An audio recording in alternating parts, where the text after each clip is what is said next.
ติพันธ์รวมใจรักษามัคคี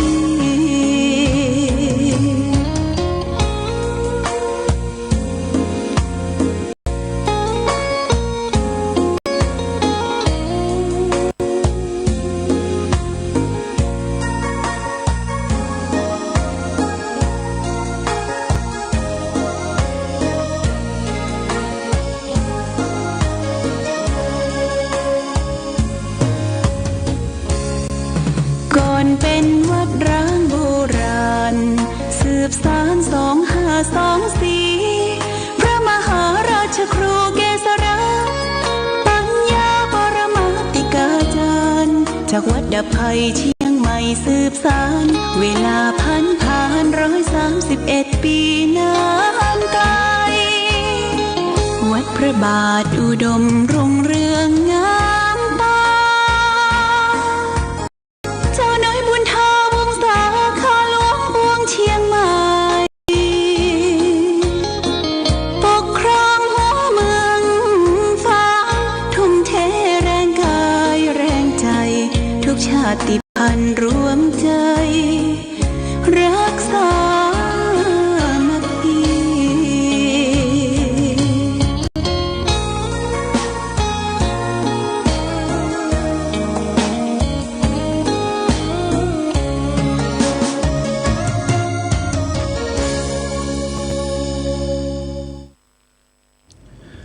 เจริญสุขศรัทธาสาธุชน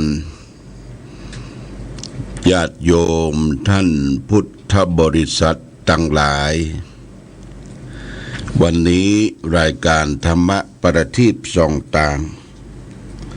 ก็ได้มาพบปะกับพ่อแม่พี่น้องศรัทธาสาธุชนญาติโยมแห่งครั้งหนึ่งวันนี้เป็นวันอาทิตย์ที่26เดือนกรกฎาคมพุทธศักราช2569ซึ่งตรงกับเดือน10เหนือเดือน8ใต้ขึ้น12ค่ำวันนี้เป็นเดือน10ออกขึ้น12ค่ำก็เป็นวันหยุดการหยุดงานของข้าราชการสถานการศึกษาวันหยุดบรรยากาศอากาศท้องถิ่นในวันนี้ก็ฟ้าฝนตกลงมาเนาะตกลงมาแบบสิ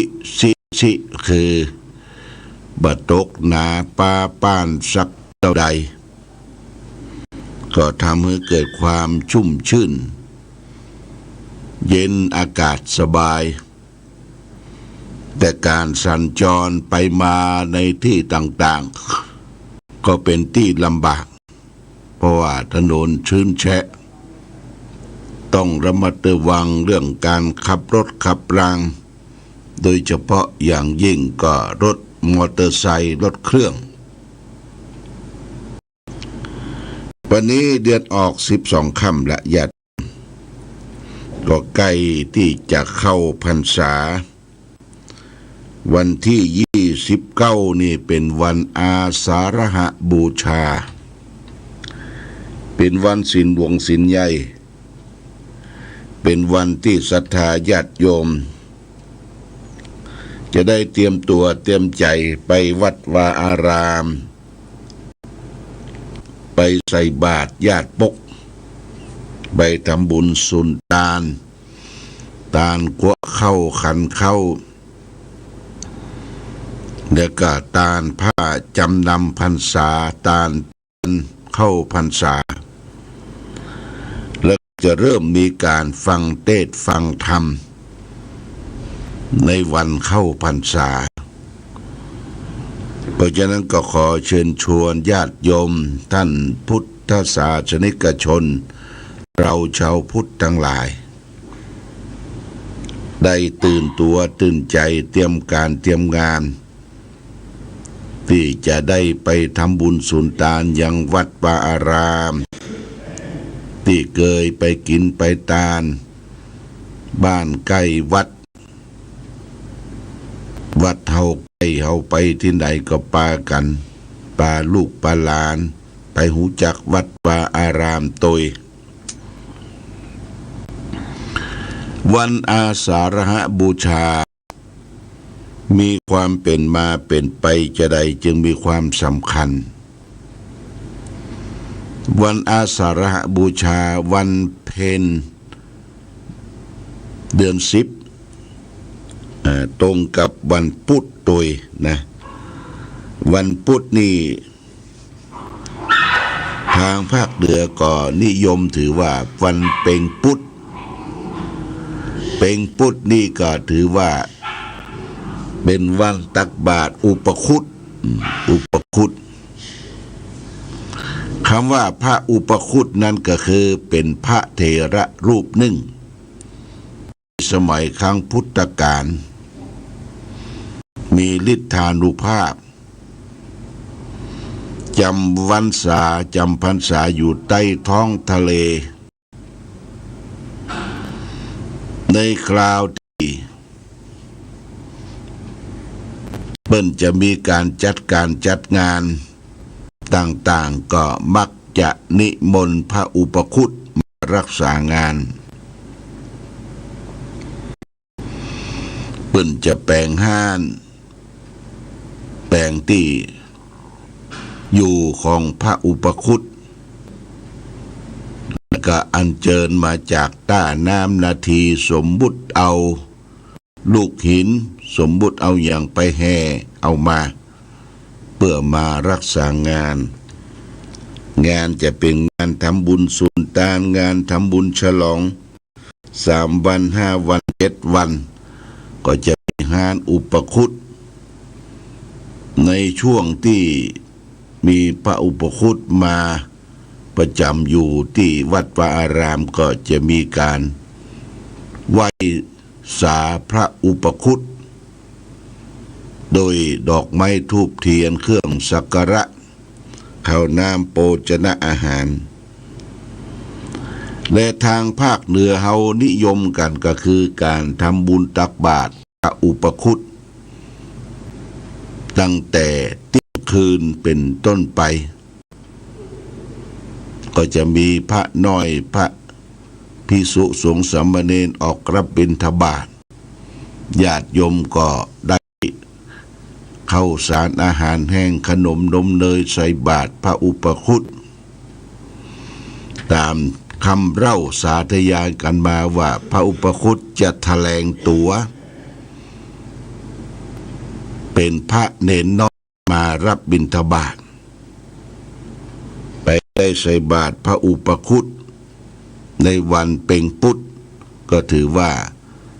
มีโชคมีใจมีพระอานิสงส์ตามความคิดตามเจตนาของคนได้สืบสานรักกันมาแต่ข้อสำคัญวันเพ็ญพุธวันอาสาฬบูชาปีนี้ก็ญาติโยมจะไปลืมตอนเจ้าก็ไปวัดไปวาวันเข้าพรรษาเข้าพรรษาจะได้ไปอาบน้ำฟังธรรมทำบุญสุนทานแต่ก็จะได้ไปเยี่ยมวัดวาอารามบางท่านบางครอบครัวก็ว่าโอ้ในช่วงออกพรรษามาแล้วบ่ฮู้ว่าวัดวาอารามที่กินที่ทานของเฮาเป็นจะใดบ่เคยนำพาหันหลังให้แก่วัดเมาก็เสาะว่าหากินดำเนินชีวิตวัดบ่เข้าละพระเจ้าก็บ่ไหวหันหลังกับวัดวันเข้าพรรษานี่ก็จะไปสักกรรมนี่นะไปสักกรรมก็ดีญาติโยมไปหันเจ้าหมู่เจ้าจุมหันพี่หันน้องหันศรัทธาญาติโยมหันตุเจ้าประสงค์ บางท่านบางคนครอบครัวก็ว่าวัดเฮามีตุเจ้ากี่คนมีเนนกี่รูปบ่ฮู้นะบ่ได้เคยไปวัดวาอารามก็ทำเอาละเลยเพิกเฉยต่อหน้าที่ของเราชาวพุทธเพราะฉะนั้นวันอาสาฬหบูชาเป็นวันเข้าพรรษาของศรัทธาญาติโยมรุ่งขึ้นวันที่30เดือนกรกฎาคมเนี่ยทุเจ้าพระสงฆ์เปิ้นจะอธิษฐานเข้าพรรษาอยู่ในวัดใดวัดหนึ่ง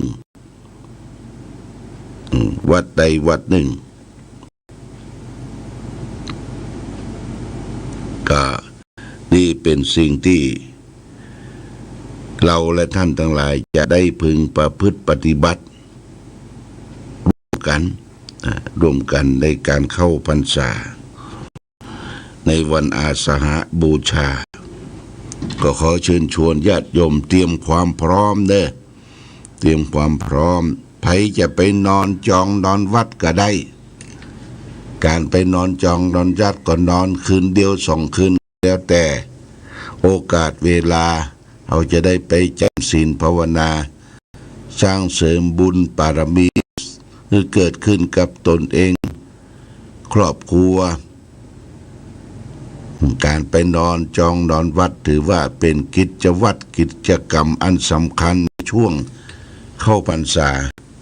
ของเราชาวพุทธทั้งหลายในล้านนาในภาคเรือของเขาเนี่ยเพิ่นว่าไปนอนวัด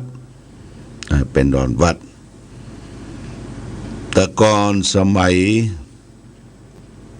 หลวงพ่อเป็นพระน้อยเป็นเนนน้อยอยู่ที่วัดศรีบุญเรือนในห้างก็จะมีผู้เฒ่าผู้แก่เพิ่นเอาศาสตร์ปันใส่เครื่องครัวนอนแล้วก็ลูกหลานก็จะสปายไปส่งป้าอุ้ยแม่อุ้ยไปนอนวัดในม่อแรงวันแต่งวันดานะเป็นเส้นเป็นสายเป็นเส้นเป็นสายไปนอนจองนอนวัดกันแล้วก็ลูกหลานก็จะได้หาบน้ำหาบท่าไปให้ป้าอุ้ยแม่อุ้ยได้อาบได้สงกันในที่วัดวาอารามแต่ก่อนนี้น้ำมันไม่ใช่มีก๊อกน้ำอย่างสมัยในปัจจุบันน้ำอาบน้ำกินน้ำใจก็ต้องหาบลูกหลานก็ถือว่าได้บุญนักได้ส่งเสริมให้ป้าอุ้ยแม่อุ้ยได้ไปนอนจองนอนวัดกันก็จัดเตรียมแจงดาเข้าขันเข้าตอกดอกไม้ไปให้ป้าอุ้ยแม่อุ้ยไปนอนจองนอนวัดกันนี่เป็นขนบธรรมเนียมประเพณีสืบสานมาถึงปัจจุบันแต่ในปัจจุบันนี้คนที่เป็นผู้เฒ่าผู้แก่พ่อแม่ทาก็หายไปส่งไปเป็นรุ่นแต่คนที่จะไปนอนจองนอนวัดได้ก็มีจิตใจลิงน้อมศรัทธาฝังเชื่ออย่างแท้จริงว่าละเลยเพิกเฉยบ่ได้อันนี้เป็นเรื่องสำคัญกิจกรรมนอนวัดนอนวาของศรัทธาญาติโยมวันอาสาฬหบูชานี่เป็นวันกำเนิดเกิดแห่งพระรัตนตรัยเป็นวันที่องค์สมเด็จพระสัมมาสัมพุทธเจ้าได้แสดงธรรมกันแรกของโลกธรรมกันแรกนั่นก็คือธรรมจักรกับปวัตตนสูตรแสดงให้แก่ปัญจวัคคีย์5 ตนมีอัญญาโกฏัญญะเป็นประธานอัญญาโกฏัญญะวัปปะพัทธิยะมหานามะอัจฉชิเนี่ย5 ตนที่เป็นลูกศิษย์ได้ไปอยู่ที่ป่าอิสิปตนะมฤคทายวันเมืองปาราณสีเมื่อพระพุทธเจ้าได้สำเร็จเป็นพระอรหันตเจ้าแล้วก็ตั้งใจที่แสดงธรรมนึกถึงปัญจวัคคีย์5 ตน ที่หนีมาจากพุทธคยาเดินทางมาอยู่ที่ป่าอิสิปตนมฤคทายวันพระพุทธเจ้าก็ได้เดินทางเทศสันติไปโปรดปัญจวัคคีย์ในวันอาสาฬบูชาพระธรรมจักรที่เทศกันแรกนั้นเทศปัญจวัคคีย์5 ตนได้ฟังจบมีพระอัญญาโกณฑัญญะได้รู้แจ้งเห็นจริงรู้แจ้งเห็นจริงในอัตถธรรมมีดวงตาเห็นธรรมเกิดขึ้นพระพุทธเจ้าได้ลำพึงลำพังว่าดีอกดีใจอัญญาได้รู้แล้วหนออัญญาได้รู้แล้วหนอเรียกว่าอัญญาสิวัตโปโกทัญโยมีคนฟัง5 คนครั้งแรกแต่คนเข้าใจมีรูปหนึ่งพระอัญญาโกณฑัญญะพระพุทธเจ้ารำพึงรำพันว่าอัญญาได้รู้แล้วหนออัญญาได้รู้แล้วหนอเสร็จแล้วก็ทรงประทานโอวาทบวชให้พระอัญญาเป็นพระสงฆ์องค์แรกโดยกล่าวว่าอัญญาเธอจงเป็นภิกษุมาเถิดทำอันใดที่เรากล่าวดีแล้วเธอจงมาประพฤติพรหมจรรย์ให้ถึงที่สุดทุกเถิดเพียงแต่พระดำรัสแค่นี้อัญญาโกณฑัญญะก็ได้เป็นภิกษุองค์แรกในทางพระพุทธศาสนาในวันอาสาฬบูชาเนี่ยก็เป็นต้นกำเนิดเกิดแห่งพระรัตนตรัยครบคือมีพระพุทธพระธรรมพระสงฆ์พระรัตนตรัยพระธรรมะเป็นธรรมชาติมีอยู่ก่อนแล้วแม้แต่ธรรมชาติอยู่ข้างนอกแม้ตัวเราก็เป็นธรรมชาติแต่บ่มีไผได้ไปค้นพบก็มีเจ้าชายสิทธัตถะพระสิทธัตถะกุมารได้ค้นพบหลักของธรรมชาติหลักของธรรมะจึงได้ตรัสรู้ธรรมที่พระพุทธเจ้าได้ตรัสรู้ครั้งแรกก็คืออริยสัจธรรม4 ประการคือรู้ทุกข์สมุทัยนิโรธมรรคพระองค์ได้ตรัสรู้ธรรมปัญหาทุกสิ่งทุกอย่างว่าปัญหาคือความทุกข์ปัญหาจะเกิดได้ก็ต้องมีต้นเหตุของปัญหาหรือว่าสมุทัยพระองค์ก็รู้ต้นเหตุเดินทางที่จะดับทุกข์นั้นเรียกว่าทางมรรคมีองค์8 ประการ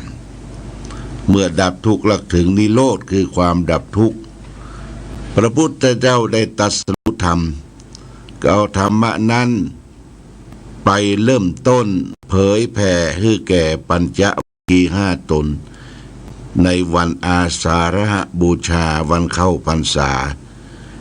ที่ป่าอิสิปตนมฤคทายวันได้กำเนิดเกิดแห่งพระรัตนตรัยครบมีพระพุทธพระธรรมและพระสงฆ์องค์แรกก็คือพระอัญญาโกณฑัญญะเป็นสาวกองค์แรกเพราะฉะนั้นวันแห่งพระรัตนตรัยก็คือวันอาสาฬบูชาเป็นวันเข้าพรรษารุ่งขึ้นเป็นฤดูฝนเป็นคิมหันฤดูฝนพระพุทธเจ้าก็ว่าโอ้ก็คงจะบเดินเทศสันติก็ปาพระสงฆ์เข้าจำพรรษาอยู่ในที่วัดเวดุวันส่วนไม้ไผ่ของพระเจ้าพิมพิสารซึ่งเป็นวัดแรกที่พระเจ้าพิมพิสารได้ถวายให้แก่พระบรมศาสดาสัมมาสัมพุทธเจ้าสัมพรรษาเวดุวันเป็นวัดป่าไผ่ส่วนไม้ไผ่พระพุทธเจ้าก็ปาพระภิกษุสงฆ์สาวก5 รูปรวมกับพระองค์แห่งรูปก็เป็น6 รูปจำพรรษาแรกหน้าที่วัดเวรุวันส่วนไม้ไผ่ของพระเจ้าพิมพิสารก็เป็นการจำกัด ฤดูฝน3 เดือนบ่เดินเตะสันทีไปที่ไหนเกินกว่า7 วันเนี่ยก็ได้บัญญัติพอถึงฤดูฝนแล้ว3 เดือนเริ่มตั้งแต่วันเข้าพรรษาไป3 เดือนไปถึงเดือน10 เพ็ญเสร็จสุรภวสาก็คือพระเจ้าประสงค์ได้จำพรรษาอยู่ในอารามใดอารามหนึ่งก็เป็นโอกาสที่แก่ศรัทธาญาติโยมท่านสาธุชนทั้งหลายที่จะได้มีโอกาสได้ไปฟังเทศน์ฟังธรรมทำบุญสุนทานเมื่อพระเจ้าประสงค์อยู่กับที่กับทางนี่ก็เป็นเหตุที่ได้เข้าพรรษาจำพรรษาในวันอาสาฬหบูชาก็ขอเชิญชวนญาติโยมท่านสาธุชนชาวพุทธทั้งหลายได้สำระกายสำระใจอาบฟังธรรมอาบน้ำฟังธรรมไปที่วัดวาอารามตอนเช้าทุกวัดก็จะมีการทำบุญตักบาตรใส่บาตรญาติปกตานกัวเข้าคันเข้าตอนกลางวันจะมีการไปฟังเทศน์ฟังธรรมแต่สำนักวัดพระพุทธบาทอุดมนั้นก็จะทำเป็นการเบ็ดเสร็จคือภาคเจ้ามดนะญาติโยมภาคกลางวันที่จะไปฟังธรรมตอนบ่ายก็บ่มีศรัทธาไปละเพราะมันหายไปมันเสี่ยงไปก็จะมีการทำบุญตักบาตรตอนเจ้าก็จะมีการฟังธรรมอยู่2 ผูกแรกเราจะฟังธรรมอานิสงส์เข้าพรรษาหรือธรรมจักรกับปวัตนสูตรเป็นการแรกก่อนได้ฟังเข้าพรรษานี่ก็แจ้งข่าวการบุญการสุศลจารีตประเพณีอันดีงามของเราชาวพุทธทั้งหลายให้ท่านทั้งหลายได้รับทราบจะไปละเลยเพิกเฉยต่อหน้าที่ที่เราจะพึงทำสำหรับชาวพุทธวันอาสาฬหบูชาวันเข้าพรรษาก็ไปวัดวาอารามกันเข้าก่อนนะแต่จะในช่วงศีลพรรษามี13 ศีลเราจะไปได้ศีลใดก็เข้าแล้วต้องออกด้วยวันออกพรรษาก็ต้องไปออกด้วยนี่ญาติโยมอันนี้ก็แจ้งข่าวบุญข่าวกุศลให้แก่เชิญชวนญาติโยมท่านสาธุชนทั้งหลายได้ร่วมกันขึ้นวัดปฏิบัติธรรมวันนี้ก็จะเอาสาระธรรมนำมาฝากให้แก่ศรัทธาญาติโยมท่านสาธุชนทั้งหลายมีภาษิตโบราณท่านกล่าวว่าไก่จะงามก็เพราะขนคนจะงามก็เพราะแต่งคนที่ไม่เสริมไม่แต่งงามด้วยคุณธรรมอะไรเนี่ยเป็นปริศนาปัญหาธรรมว่าคนเฮาบ่เสริมบ่แต่งนะมันงามมีธรรมะอันอย่างพ่องเนี่ยก็ได้ใครเป็นปริศนาปัญหาคนไม่เสริมไม่แต่งงามด้วยคุณธรรม2 ประการคือ1ขันติความอดทน2โสรจะคือความเสงี่ยมเจียมตนนี่คือคนงามคนงามอย่าไปวู่วามโกรธง่ายทำตนเห็นแก่ได้อย่าไปหวังน้ำใจจากเพื่อนจากฝูงเอาเป็นคนงามจะไปเป็นคนขี้เกียจขี้โมโหโทโสขันตินี่เป็นความงามในจิตในใจงามในการประพฤติปฏิบัติขันติแบ่งออกเป็น3 ประเภทความอดทนเนี่ย1ทนกลากกรำทนต่อทำการทำงานหิเบียหาเงินหามรุ่งหามค่ำเราก็ต้องมีความอดทนต่อสู้เพื่อจะได้ปัจจัยได้เงินได้ทองมาเลี้ยงครอบเลี้ยงครัวเลี้ยงปากเลี้ยงซ่อง เลี้ยงปากเลี้ยงต้องของตนเองนี่คือทนกลักกรำทนตะทำงานขันติประเภทที่สองคือทนลำบากทนลำบากก็คือทนต่อความเจ็บไข้ได้ป่วยทุกขเวทนาต่างๆทุกคนเกิดมานะมีโรคภัยไข้เจ็บประจำตนประจำตัวเพราะว่าร่างกายของเรายิ่งแก่ยิ่งเฒ่ายิ่งชราเข้ามานี่กำลังบังชาร่างกายมันก็ทดถอยน้อยลงเราก็จะต้องอาศัยร่างกายเดิมนะมันจะต้องผุต้องพังต้องเสื่อมต้องถอยไปก็มีความเจ็บไข้ได้ป่วยเข้ามาแทนที่เราก็ต้องมีความอดทนทนลำบากต่อทุกขเวทนาต่างๆขันติตัวสุดท้ายคือทนเจ็บใจใครทนเจ็บใจได้คนนั้นเป็นยอดคนน่ะทนเจ็บใจได้ทนต่อคำติชินนินทาเล่าหน้าจาขวัญเป็นลมปากที่คนได้มาโพธนาว่ากล่าวว่าเสียดว่าสีพูดคำหยาบพูดเพ้อเจ้อพูดเตียวไร้สาระที่มาถูกต้องในด้านจิตด้านใจเฮามีความอดทนได้นั้นเป็นขันติโดยแท้ทนเจ็บใจเนี่ยฝากไว้นี่คือขันติความอดทนเป็นธรรมะทำให้คนงามโสรจะตัวที่สองคือความสงเงียมเจียมตนดูจากฐานะดูจากความสงเงียมเจียมตนดูจากที่สูงที่ต่ำดูจากสัมมาคารวะต่อผู้หลักผู้ใหญ่ต่อครูบาอาจารย์นี่คือมีโสรจะคือความสงเงียมเจียมตนสรุปแล้วว่าคนเฮาจะงามก็มีธรรมะสองข้อเนี่ยมีขันติอดทนมีโสรจะคือความเสงี่ยมเจียมตนในประพฤติปฏิบัติในชีวิตประจำวันของเราก็ขอฝากไว้เป็นข้อคิดในเจ้าวันนี้เอาละวาดโยมท่านสาธุชนวันนี้ได้มาพบกันก็ขอนำธรรมะฝากไว้เป็นข้อคิดวันนี้วันอาทิตย์เนี่ยวันอาทิตย์เราก็ฟังจารีตประเพณีขับขานเสียงปีซอจากสถานีวิทยุชุมชนคณะสงฆ์อำเภอฝางเฮา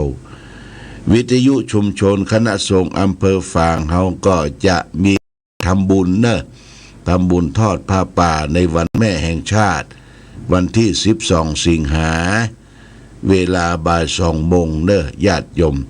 นี่ก็เชิญชวนร่วมทำบุญเป็นกองทุนเผยแผ่ธรรมวิทยุชุมชนคณะสงฆ์อำเภอฝางของเฮาต่อไปวันนี้รายการธรรมะประทีปส่องต่างได้มาพบญาติโยมท่านสาธุชนบทเวลาบทก็ต้องขออาลาภาจากญาติโยมท่านสาธุชนไปก่อน